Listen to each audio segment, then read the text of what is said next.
হরে কৃষ্ণ। তো আজ আমরা শ্রীমদ্ ভগবদ গীতা চতুর্থ অধ্যায়ের দ্বিতীয় পরিচ্ছেদ আলোচনা করব। দ্বিতীয় পরিচ্ছেদ হচ্ছে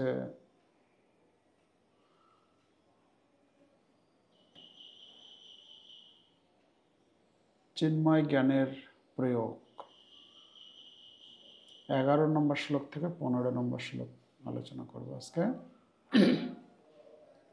এখানে বলা হচ্ছে যে শ্রীকৃষ্ণ নিরপেক্ষভাবে প্রত্যেক জীবের কর্মফল অনুমোদন করেন। ভগবান শ্রীকৃষ্ণ তাকে বিভিন্ন ভক্তগণ বিভিন্নভাবে তার আরাধনা করে থাকেন। যে যেভাবে আরাধনা করেন তাকে সেইভাবেই ভগবান প্রতিদান দিয়ে থাকেন, সে কথা বলা আছে। ভগবান জীবের পূর্বকৃত কর্মফল এবং বাসনা অনুসারে তিনি তাদের কর্মফল প্রদান করে থাকেন। আর এইভাবে শ্রীকৃষ্ণকে জানার মাধ্যমে এই জড়জগতের বন্ধন থেকে মুক্ত থাকা যায়। তো এই তিনটি বিষয় আমাদের আজকের আলোচনার প্রসঙ্গ। শ্লোক 11। সকলে নিজ নিজ গ্রন্থ দেখুন। যে যথা মাং প্রপদ্যন্তে তাংস্তথৈব ভজাম্যহম মম বর্তমানুবর্তন্তে মনুষ্যঃ পার্থ সর্বশঃ। এই শ্লোকের অনুবাদ: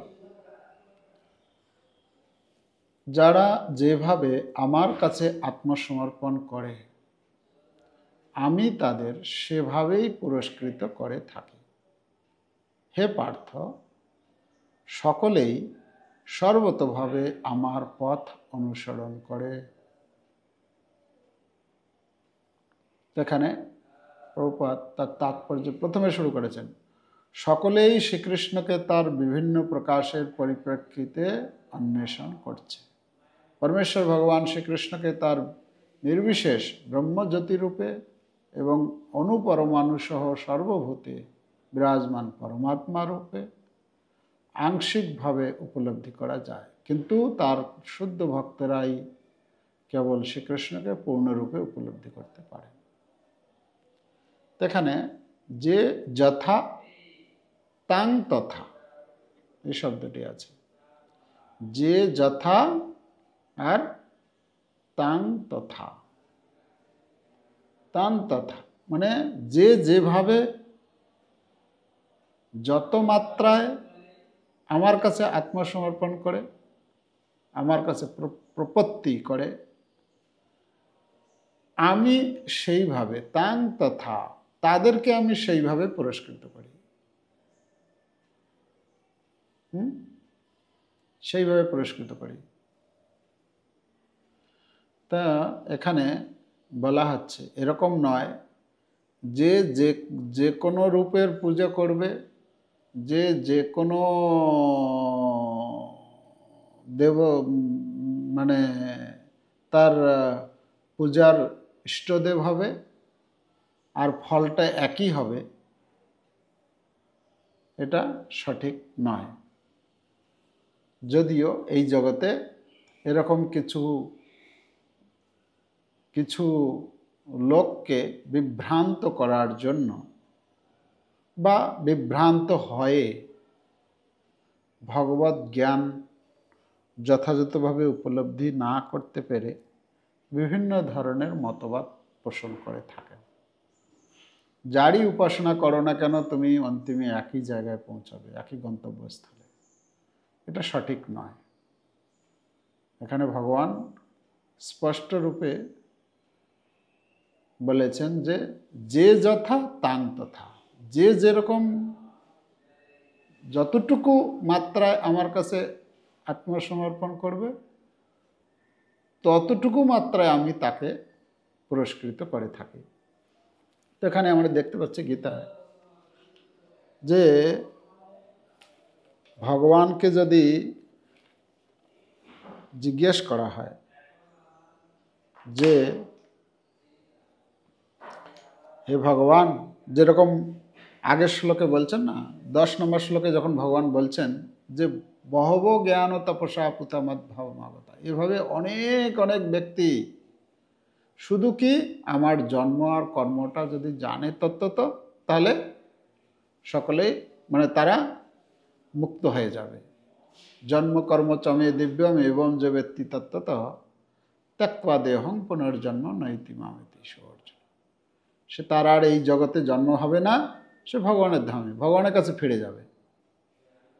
তাহলে এখানে প্রশ্ন হচ্ছে, আর ভগবান বলছেন যে অনেক অনেক ব্যক্তি, 10 নম্বর শ্লোকে বলছেন অনেক অনেক ব্যক্তি এভাবে চলে গেছে। 11 নম্বর শ্লোকে ভগবানকে যদি জিজ্ঞেস করা হয়, আচ্ছা ভগবান, তাহলে তো সকলেই তো চলে যাওয়ার কথা, তাহলে আচ্ছা এখানে বলা হচ্ছে যে তাহলে যে যে ভগবানের তত্ত্ব মানে ভগবানের জন্মকর্ম জানবে সে যেতে পারবে, আর যে জানবে না সে তো যেতে পারবে না। তার মানে হচ্ছে আপনার ভেতরেও বৈষম্য ভাব রয়েছে।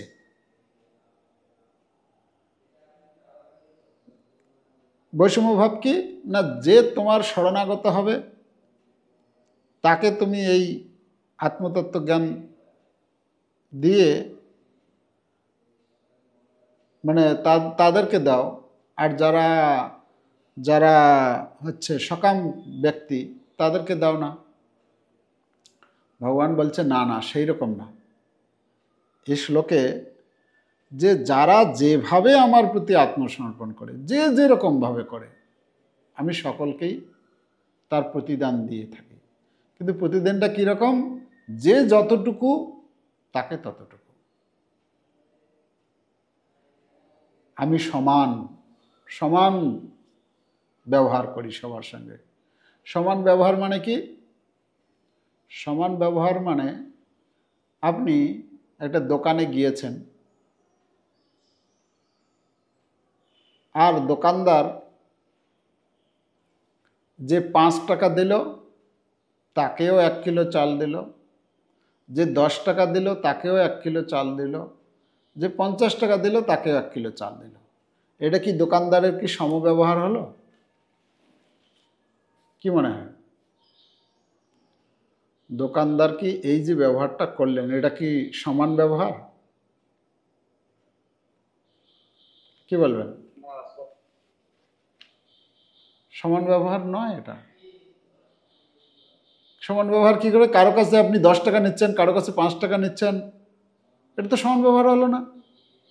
সমান ব্যবহার মানে যার যেটা মূল্য, আপনি 50 টাকা দিয়েছেন 1 কিলো, মানে 10 টাকায় সেই পরিমাণ অনুসারে তাকে আপনি দেবেন। আর যে 5 টাকা দিয়েছে ততটুকু মাত্রায় আপনি চাল দেবেন। আপনি তো যে যত টাকায় দিচ্ছে দিয়ে দিচ্ছেন, তার মানে এটা তো সমান ব্যবহার না। ভগবান বলছেন যে যতটুকু প্রপত্তি স্বীকার করে আমি ততটুকু দিয়ে দিই তাকে। এরকম নয় যে এতটা করেছি আমি দিলাম অল্প, বা অল্প দিয়েছি বেশি দিয়ে দিলাম, না। বুঝা গেল? মানে সমান অর্থটা। তো এখানে সেটাই বলছেন যে এখানে তাৎপর্যের এখানে শেষের দিকে একটু বলছি, সকলের সাধনার সিদ্ধি লাভ হয় ভগবানেরই করুণার ফলে, এবং পরমার্থ সাধনের বিভিন্ন পন্থাগুলি হচ্ছে সেই একই মার্গের বিভিন্ন স্তর। তাই কৃষ্ণ ভাবনার চরম সিদ্ধির স্তরে অধিষ্ঠিত না হলে সমস্ত প্রচেষ্টাই অসম্পূর্ণ থেকে যায়। তো কথা হচ্ছে যে সিদ্ধি লাভের ব্যাপারে পরবর্তী শ্লোকে আরও বিস্তার বলবেন ভগবান। পরের শ্লোকেই আমরা যাই, পরের শ্লোকে আলোচনা করি। কাঙ্ক্ষন্তঃ কর্মণাং সিদ্ধিম यजन्त इह देवताः क्षिप्रं हि मानुषे लोके सिद्धिर्भवति कर्मजा।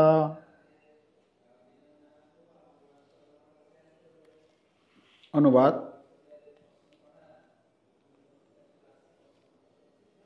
এই জগতে মানুষেরা সকাম কর্মের সিদ্ধি কামনা করে এবং তাই তারা বিভিন্ন দেবদেবীর উপাসনা করে।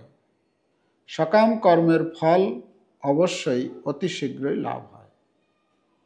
এখানে বলা হচ্ছে কাঙ্ক্ষন্ত কর্মণাম সিদ্ধি। তো ভগবানকে এখানে যদি বলা হয় যে তাহলে মুক্তির জন্য সকলেই কেন তোমার ভজনা করে না,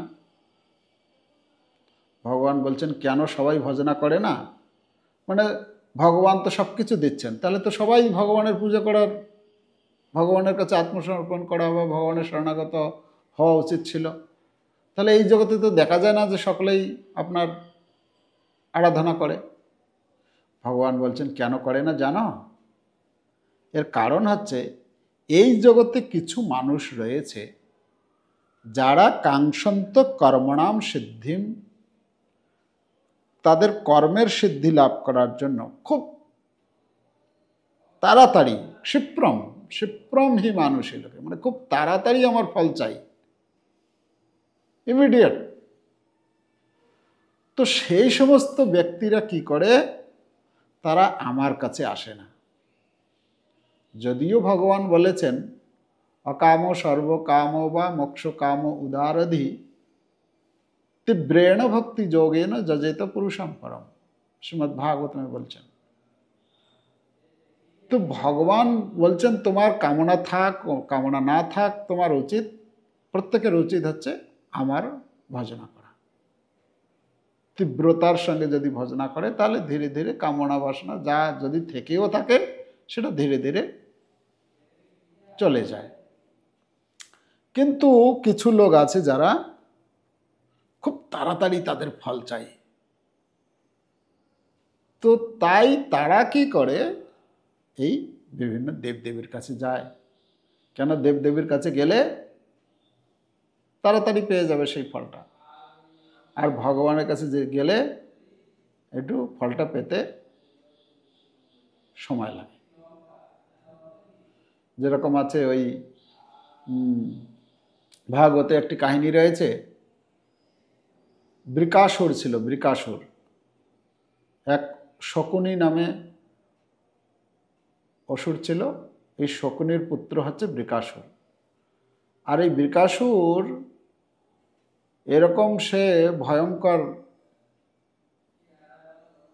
তার প্রবল ইচ্ছা, সে চিন্তা করলো আমি এই জগতে সব থেকে বড় শক্তিশালী হতে চাই।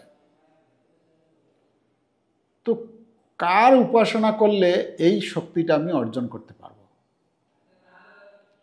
তো সে তখন চিন্তা করলো একজন ব্যক্তি আছে, সে এই মানে সব কিছু সম্বন্ধে জানে, সে হচ্ছে নারদমণি। কেন? নারদমণি সব জায়গায় যায়। তো নারদমণির দেখা হয়ে গেছে। নারদমণিকে বলছেন, হে নারদমণি, হে মহর্ষি, আপনি, হে দেবর্ষি, আপনি আমাকে একটা সাহায্য করুন। কি সাহায্য? বলো বলো বলো। নারদমণি তো সবার কাছেই তার বন্ধু, এ অসুর হোক, ভক্ত হোক, দানব হোক, দৈত্য হোক, সবার সঙ্গে। সে বলছে বলো বলো, কি কি সাহায্য করতে পারি? বলছে আমি না অনেক শক্তি অর্জন করতে চাই। তো এরকম আপনি কিছু আমাকে বলুন যে কার আরাধনা করলে, আমি কার পুজো করলে এই এই সিদ্ধিটা আমি লাভ করতে পারবো। নারদমণি বলছেন আচ্ছা কার বলবো? আচ্ছা, যদি ভগবানের আরাধনা করো, মানে বিষ্ণুর আরাধনা করো, ও ফল দিতে খুব একটু দেরি হয়, সিদ্ধি লাভে একটু সময় লাগে, কিন্তু সেটা যে দেয় সেটা কিন্তু তার, যাকে দেয় সে তার ভক্ত তার কল্যাণ হয়, পরম কল্যাণ সাধিত হয়, কিন্তু একটু সময় লাগে। বলছে না না না, তাহলে চলবে না, সময় লাগে চলবে না, সে যত ভালোই ফল দিক না কেন, ও আমার চলবে না। বলে আর একজন আছে, আরও কিছু বলেছেন, বলার পরে বলছেন আর একজন আছে, তিনি খুব তাড়াতাড়ি খুশি হয়ে যান, যার নাম হচ্ছে আশুতোষ। আশু মানে শীঘ্র, এখানে বলছেন না ক্ষিপ্রম হি, সুপ্রম মানে, সুপ্রম শব্দের অর্থ কি দিয়েছেন? অতি শীঘ্র। তো খুব তাড়াতাড়ি সন্তুষ্ট হয়ে যায়। হ্যাঁ, যেরকম তাড়াতাড়ি সন্তুষ্ট হয়ে যায়, তেমনি আবার তাড়াতাড়ি অসন্তুষ্টও, মানে ফের সেরকম অভিশাপও দেয়। বলছে ঠিক আছে, চলবে, এটাই ঠিক আছে, তাহলে আমি এই আশুতোষের আরাধনা করব। তো আশুতোষের আরাধনা করতে শুরু করে দিয়েছে। আশুতোষের আরাধনা করছে কি, তার মাংস কেটে কেটে যজ্ঞকুণ্ড সাজিয়ে তার মধ্যে আহুতি দিচ্ছে। ওম, হ্যাঁ, মানে মহাদেবের নাম উচ্চারণ করে করে দিচ্ছে। আর যখন এইভাবে যখন আহুতি দিচ্ছে, কই আসছে না, তো চিন্তা করছে, শিবজিও চিন্তা করছে, আরে এ আবার আমার কি রকম ভক্ত রে ভাই, এ নিজের মাংস কেটে কেটে সেই যজ্ঞকুণ্ডে দিচ্ছে, আহুতি দিচ্ছে। যখন বেশ কিছুদিন হয়ে গেছে, শিবজি আর আসছেন না, তখন সে কি করেছে, এটা হচ্ছে কেদারনাথে সে যজ্ঞ করছে। সে স্নান টান করে এসে ওই দিন কী করেছে, যে আজকে আমি, শিবজি আমার কাছে প্রসন্ন হচ্ছে না, আমার সামনে আসছে না, তো আমি কি করব, একদম পুরো মুন্ডটাই, মানে চুলের উপরটা ধরেছে আর ধারালো অস্ত্র নিয়ে জাস্ট মুন্ডটা কেটে এবারে ওই মুন্ডটাই দিবে যজ্ঞকুণ্ডে, আহুতি দিবে। আর তখনই সেই যজ্ঞকুণ্ড থেকে শিবজি এসে দুইটা হাত দিয়ে দুইটা হাত ধরে ফেলেছে, যে আরে আরে তুমি কি করছো, আরে এত কঠোর তপস্যা করার কি প্রয়োজন, তুমি এই মানে মানে মাংস কেটে কেটে তার মাংসগুলোই প্রায় শেষ হয়ে গেছে শরীরের, হাড় থেকে কেটেছে, এখান থেকে, মানে তার মানে কতটা ধৈর্য শক্তি বা কতটা সহ্য শক্তি ছিল তার। তো যখন করেছে, বলছে আরে তোমার মাথা কাটার কি দরকার, আমি তো একটু জল আর বেলপাতা দিলেই সন্তুষ্ট হয়ে যাই, আমাকে তো সেইটা দিয়েই পুজো করে সবাই, তুমি তো বলো বলো কি বর চাই। যাই, বরটা আর আমরা আলোচনা করছি না এখন, ঠিক আছে। তো কথা হচ্ছে শীঘ্র শীঘ্র বর চাই। তো ভগবান বলছেন আমার শীঘ্র চাই, এই অসুর ছিল, শীঘ্র বর চাই আমি।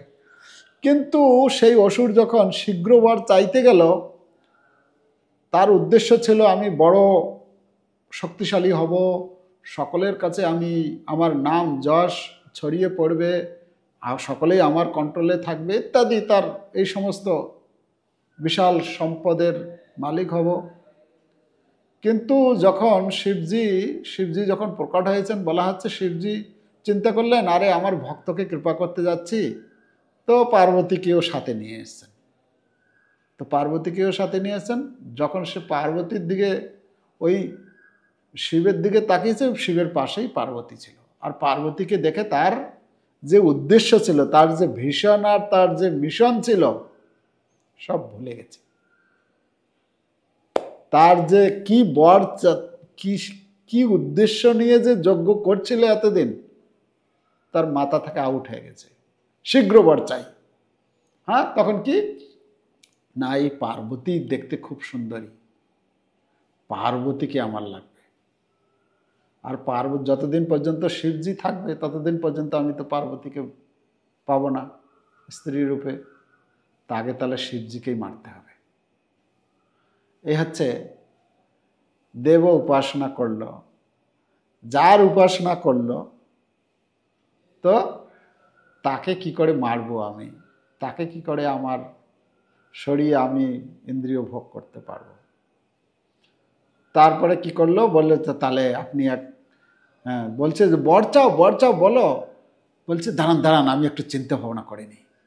মানে চিন্তা ভাবনা করে মানে তার তো উদ্দেশ্য আগে থেকেই বর সব রেডি ছিল যে আমি কি চাই কি না চাই, এই জন্য যজ্ঞ করেছে।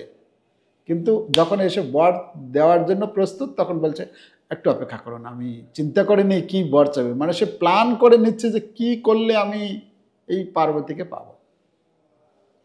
তখন অসুর বুদ্ধি তো তখন মাথায় আসলো, আপনি এরকম বর দিন যার মাথায় আমি হাত স্পর্শ করব সে তার মস্তক বিদীর্ণ হয়ে সে মৃত্যুবরণ করবে। আর শিবজি বলে তথাস্তু বেটা। আর তথাস্তু যখনই বলে দিয়েছে তখনই বলছে আপনি যেই বরটা দিলেন এটা সঠিক কিনা আমি পরীক্ষা করব, আমি আগে আপনার মাথায় হাত দিয়ে আমি পরীক্ষা করে দেখব। আর শিবজি তো বর দিয়ে দিয়েছেন, আর কি ওটা তো হবেই। আর পালাতে শুরু করে দিয়েছে, যদিও পরে ভগবান এসে তাকে বাঁচালো। তো কথা হচ্ছে এই দেব উপাসনা করার ক্ষিপ্রমে মানুষে লোকে সিদ্ধির ভবতি কর্মজা। তো দেবদেবীর পূজা করার মাধ্যমে খুব তৎক্ষণাৎ তাড়াতাড়ি ফল চাই আমি, আর সেই ফলটা যে ভালো হবে মন্দ হবে তার কোনো গ্যারান্টি নেই। কি যে হবে, সেই ফলটা আমার কল্যাণ হবে না অকল্যাণ হবে। কি হলো, এই যে বৃকাসুরের সেই ফলটা কি তার লাভ হলো জীবনে না অমঙ্গল হলো, সে তার প্রাণটাই চলে গেল। তো বলছেন এই অতি শীঘ্র ফল লাভ করার জন্য ভগবান বলছেন এই বিভিন্ন দেবদেবীর উপাসনা করে তারা। আচ্ছা, এই তাৎপর্যের শেষে দেখুন, এই শ্লোক থেকে বোঝা যায় যে খুব কম মানুষই ভগবান শ্রীকৃষ্ণের শ্রীচরণের শরণাগত হয়। কেন এই জগতের বেশিরভাগ লোকে হচ্ছে খুব তাড়াতাড়ি আমাকে কিছু ফল চাই, তাই না? অধিকাংশ মানুষই সর্বক্ষণ চিন্তা করছে কিভাবে আরও একটু বেশি ইন্দ্রিয় সুখ ভোগ করা যায়। আর এই সমস্ত ভোগবাসনা চরিতার্থ করবার জন্য তারা বিভিন্ন দেবদেবীর দুয়ারে ধর্ণা দিয়ে এটি দাও ওটি দাও বলে কাঙ্গালপনা করে তাদের সময় নষ্ট করছে। কথাটা কত সুন্দর না? যে আমরা করি তো, আমাদের ইচ্ছা হয় না এরকম, এটা চাই ওটা চাই ওটা চাই বিভিন্ন রকম মনের মধ্যে। এই জগতের লোক এই জন্য বেশি এই দেবদেবীর পুজো করে। কৃষ্ণের পুজো ভগবান নিজেই বলছেন যে সবাই আমার কাছে আসে না, তারা খুব মানে একটু তাৎক্ষণিক কিছু সুখ লাভের জন্য সেই রকম তারা চিন্তা ভাবনা করে। আচ্ছা, তারপরে শ্লোক, কত নম্বর শ্লোক? 13 নম্বর। চাতুর্বর্ণং ময়া সৃষ্টং গুণ কর্ম বিভাগশঃ তস্য কর্তারমপি মাম বিদ্যকর্তারমব্যয়ম। অনুবাদ,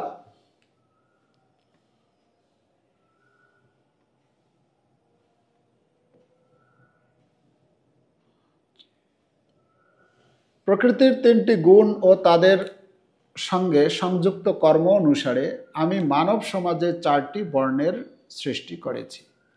আমি এই প্রথার স্রষ্টা হলেও আমাকে অকর্তা ও অব্যয় বলে জানবে। তো এখানে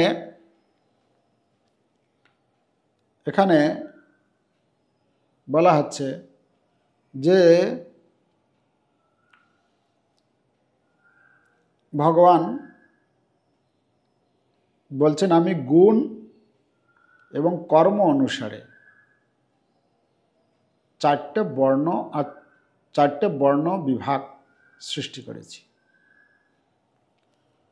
4টে বর্ণ বিভাগ কি? 4টে বর্ণ বিভাগ হচ্ছে ব্রাহ্মণ, ক্ষত্রিয়, বৈশ্য এবং শূদ্র। তো এখানে ভগবান বলছেন গুণ এবং কর্ম অনুসারে। গুণের দ্বারা যে গুণের অধিকারী, যার মধ্যে যে গুণ প্রবল থাকবে, সে সেই গুণের দ্বারা প্রভাবিত হয়ে কর্ম করবে। যেরকম ব্রাহ্মণ হচ্ছে সত্যগুণ, ব্রাহ্মণের মধ্যে সত্যগুণ বিরাজ করে, তাই তার কার্যকলাপ, তার চিন্তাধারা, তার কথাবার্তা সাত্ত্বিক হয়। ক্ষত্রিয় হচ্ছে সত্য আর রজগুণের মিশ্রণ তার মধ্যে থাকে, সত্যগুণ থাকে এবং রজগুণ, দুইটা গুণ তার মধ্যে কাজ করে। মানে তিনটে গুণেই থাকে, কিন্তু আধিক্য বলা হচ্ছে, তার মাত্রা বেশি। তো সত্য রজ গুণের দ্বারা প্রভাবিত ক্ষত্রিয় কি করে? যুদ্ধ কার্য, প্রোটেকশন, এসব কার্যে যুক্ত থাকে। আর বৈশ্য হচ্ছে রজতম গুণের দ্বারা প্রভাবিত, তার মধ্যে রজগুণ থাকে আর তমগুণ থাকে, কাজ করে। আর শূদ্র হচ্ছে তমগুণের দ্বারা প্রভাবিত। সেই সমস্ত গুণগুলোর বিস্তার বর্ণনা এই ভগবদ্গীতার 14 অধ্যায়ে, 14 নম্বর অধ্যায়ে বিস্তার বর্ণনা করা হয়েছে। তো এখানে এই 4টা গুণ এবং কর্ম অনুসারে ভগবান 4টি বর্ণের সৃষ্টি করেছেন। কিন্তু ভগবান বলছেন এই 4টি বর্ণ সৃষ্টি করলেও আমি তার মধ্যে নেই, আমি অকর্তা এবং অব্যয়, অর্থাৎ ভগবানের মধ্যে এগুলি প্রভাব ফেলতে পারে না। ভগবান হচ্ছেন এর থেকে ঊর্ধ্বে, তাই না? এই কি বলে, উদাহরণ দিয়েছেন এখানে, কোথায়? যাই হোক, বিস্তার আলোচনা করব না আমরা। এখানে প্রভুপাদ তার তাৎপর্যের একদম শেষে 3 লাইন, 2.5 লাইন, ভগবান শ্রীকৃষ্ণ যেমন সমাজের 4 বর্ণের অতীত, তার ভক্তও তেমন এই বর্ণ বিভাগের অতীত, এমনকি তিনি জাতি কুলাধি বিচারেরও অতীত। তাহলে কথা হচ্ছে, সে ক্ষত্রিয় হোক, বৈশ্য হোক, শূদ্র হোক, ব্রাহ্মণ হোক, যদি কেউ কোনো সৌভাগ্যক্রমে কোনো কৃষ্ণ ভক্তের সান্নিধ্যে এসে যায় বা কৃষ্ণ ভক্তি অনুশীলন শুরু করে, তাহলে তখন আর সে এই যে এখানে বর্ণ বিভাগ অনুসারে যে তার যে ভগবান যে বলছেন গুণ কর্ম অনুসারে সে সেই বর্ণে পড়ে, যখন কেউ একজন কৃষ্ণ ভক্তি অনুশীলন শুরু করে, তখন আর তার এই বর্ণ বিভাগের মধ্যে থাকে না।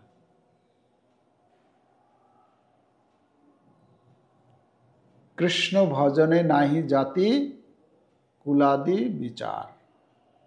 কৃষ্ণ ভজন যদি কেউ শুরু করে, তাহলে তার আর কোন কুলে জন্ম, কোন জাতিতে জন্ম, কোথায় জন্ম, কোন শরীরে জন্ম, এইগুলি আর কোনো বিচার, যে কেউ কৃষ্ণ ভক্তি অনুশীলন করতে পারে। তো তখন আর এই ভেদাভেদটা থাকে না। এই জন্য মহাপ্রভু বলছেন, মহাপ্রভুর পরিচয় দিয়েছেন, আপনি কে?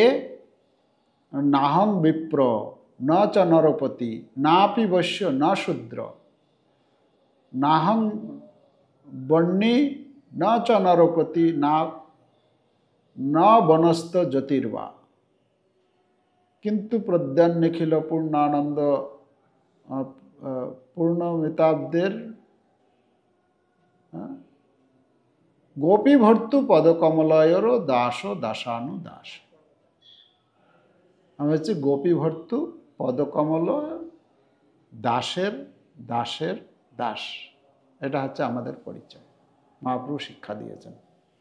আমি ক্ষত্রিয় নই, আমি বৈশ্য নই, আমি কোনো জাতির, যে জাতি যে দেশে যে যে বর্ণে জন্ম হয়েছে সেটা আমার পরিচয় নয়। আমি হচ্ছি, আমার পরিচয় হচ্ছে দাসানু দাস, দাসের দাসের দাস। এই জন্য আমাদের যখন দীক্ষা গ্রহণ করা হয় তখন যেই আমাদের পূর্বের টাইটেল পদবী, নামের পদবী থাক না কেন, একটাই করা হয়, সেটা হচ্ছে দাস। আমি হচ্ছি দাস। দাস মানে কার দাস? দাস আর দাসী। মাতাজিদের ক্ষেত্রে দাসী, আর প্রভুজের ক্ষেত্রে দাস। এটা হচ্ছে টাইটেল, এটা হচ্ছে আমাদের। তো এখানে বলছেন কৃষ্ণ যেরকম 4টে গুণের অতীত, কৃষ্ণ যেমন 4 বর্ণের অতীত, তার ভক্ত তেমনি এই বর্ণ বিভাগের অতীত। এমনকি তিনি জাতি কুলাধি বিচারেরও অতীত। ক্লিয়ার? এটা সূত্রটা আমাদের জেনে রাখতে হবে। এবার প্রয়োগটা নিজের করতে হবে। তারপরে শ্লোক, নমাং কর্মাণি লিম্পন্তি নামে কর্ম ফলে স্পৃহা ইতি মাম যভিজানাতি কর্মভীর্ণ সবদ্ধতে। কোনো কর্মই আমাকে প্রভাবিত করতে পারে না এবং আমিও কোনো কর্মফলের আশা করি না। আমার এই তত্ত্ব যিনি জানেন তিনিও কখনো সকাম কর্মের বন্ধনে আবদ্ধ হন না। তাহলে কর্মফলে ভগবান বলছেন আমি কোনো কর্মফলের দ্বারা প্রভাবিত হই না। কেন প্রভাবিত হন না? কর্ম কখন করা হয়? আমরা যে কর্ম করি কোনো চাওয়া পাওয়ার জন্য কর্ম করি, কোনো কিছু বস্তুকে পাওয়ার জন্য কর্ম করি। তার মানে আমাদের মধ্যে আকাঙ্ক্ষা রয়েছে, কামনা বাসনা রয়েছে। ভগবান তো, ভগবানের মধ্যে এটা নেই। ভগবানের কি প্রয়োজন? হ্যাঁ, আমার একটা গাড়ি লাগবে, আমার একটা বাড়ি লাগবে, তাই আমাকে প্রচুর পরিশ্রম করতে হবে সেই টাকা সংগ্রহ করার জন্য। ভগবানের কি লাগবে?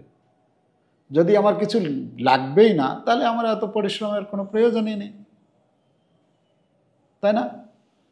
তো সেই কথা বলছেন যে এখানে মাঝখানে একটা উদাহরণ দিয়েছেন তাৎপর্যের মাঝখানে। ভগবানেরও তেমনি, আচ্ছা এখানে তার আগে একটু দেখি।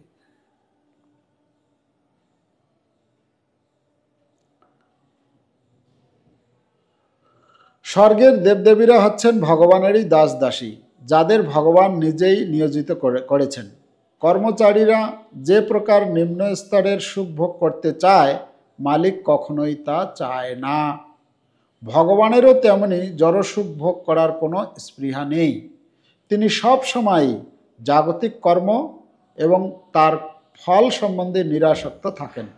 উদাহরণস্বরূপ বলা যেতে পারে যে পৃথিবীতে নানা রকম গাছপালা সৃষ্টির জন্য বৃষ্টি দায়ী নয়, যদিও বৃষ্টির অভাবে কোনো গাছপালা জন্মানোর সম্ভাবনাই থাকে না।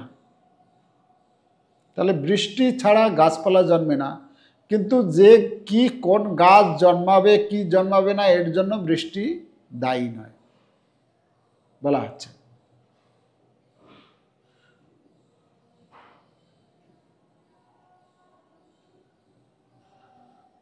তো কথা হচ্ছে এখানে ভগবান বলছেন নমে কর্মাণি লিম্পন্তি নমে কর্মফলে স্পৃহা। এটা ভগবান যে কোনো কর্মফলে তার স্পৃহা নেই, মানে বাসনা নেই, এবং তাকে কোনো কর্মের ফল মানে প্রভাবিত করতে পারে না। এইটা যে জানে, ইতি মাম যো অভিজানাতি, এইটা যদি জানে কেউ, তাহলে কি হয়ে যাবে, সেই ব্যক্তিও কর্মফল থেকে মুক্ত হয়ে যাবে। এটা একটা মজার কথা। কি জানতে হবে, যে ভগবান কখনো এই এই কর্মের ফলের প্রতি স্পৃহা নেই, আর এই কর্মের ফলের দ্বারা তিনি কখনো প্রভাবিত হন না। এটা যদি জানা যায়, তাহলে আমি যদি জানি, তাহলে আমিও আমার কর্মের ফল থেকে মুক্ত হয়ে যাব। কত সুন্দর সূত্র দিয়েছে না এটা। তারপরে শ্লোক, এবং জ্ঞাত্বা কৃতম কর্ম পূর্বৈরপি মুমুক্ষুভিঃ কুরু কর্মৈব তস্মাৎ ত্বং পূর্বতরম কৃতম। প্রাচীনকালে সমস্ত মুক্ত পুরুষেরা আমার প্রাকৃত তত্ত্ব অবগত হয়ে কর্ম করেছেন। অতএব তুমিও সেই প্রাচীন মহাজনদের পদাঙ্ক অনুসরণ করে তোমার কর্তব্য সম্পাদন করো। তাৎপর্যের একদম শেষের 2 লাইন। তাই তিনি অর্জুনকে উপদেশ দেওয়ার মাধ্যমে আমাদের উপদেশ দিয়েছেন যে ভগবত ভক্ত মহাজনদের পদাঙ্ক অনুসরণ করে ভগবানের সেবায় কর্তব্য কর্ম করাটাই হচ্ছে সিদ্ধি লাভের একমাত্র উপায়। তো আমাদের কি করতে হবে, পূর্বতন মহাজনদের পদাঙ্ক অনুসরণ। আমরা নিজের খামখেয়ালির বসে নিজে যেটা মন চাইলো, যেরকম চাইলো, যখন চাইলো সেই রকম আমি করব, এভাবে আমাদের মন আরও বিভ্রান্ত হয়ে যাবে। তাই পূর্বতন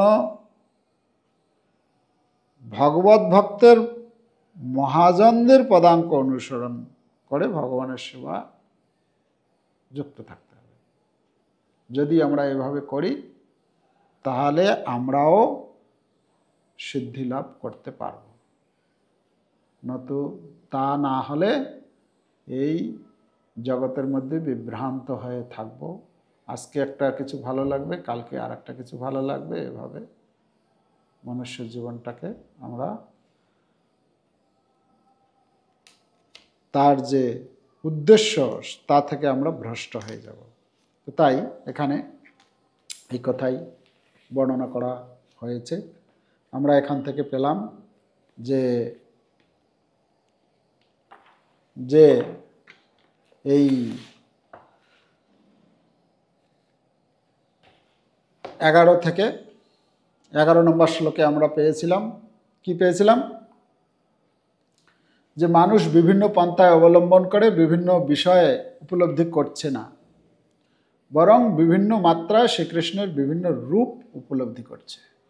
ভগবান শ্রীকৃষ্ণ যে দেবতা রূপে পূজা করতে চায়, ভগবান নিজেকে তাকে সেই দিকে এগিয়ে দেয়। উদাহরণ দেওয়া হয়েছে সেখানে, ভগবান যদিও তিনি একটি বৈদুর্যমণির মতো। বৈদুর্যমণি এক জায়গায় আছে, তার থেকে অনেক রকম কালার বিচ্ছুরিত হয়, লাল, নীল, কমলা ইত্যাদি আলাদা আলাদা। তো ভগবানের ভক্তরাও হচ্ছে, ভগবান বলছেন যে রূপের উপাসনা করছে আমারই করছে। মানে বিভিন্ন রূপে যে ভগবান অবস্থান করছেন, পরোক্ষভাবে আর প্রত্যক্ষভাবে। যারা ভগবানের সরাসরি উপাসনা করছে তারা প্রত্যক্ষভাবে ভগবানের উপাসনা করছে, আর পরোক্ষভাবে মানে তার যে শক্তি, বিভিন্ন শক্তির যে প্রকাশ, সেগুলোর উপাসনা করছে। তো যারা বুদ্ধিমান তাদের কাজ হচ্ছে সরাসরি ভগবানের আরাধনা করা। তা আপনারা হচ্ছেন সকলেই বুদ্ধিমান, আপনারা তাই কৃষ্ণ ভক্তি অনুশীলন করছেন। আপনাদেরকে অসংখ্য অসংখ্য ধন্যবাদ। এটা কন্টিনিউ চালিয়ে যান। হরে কৃষ্ণ।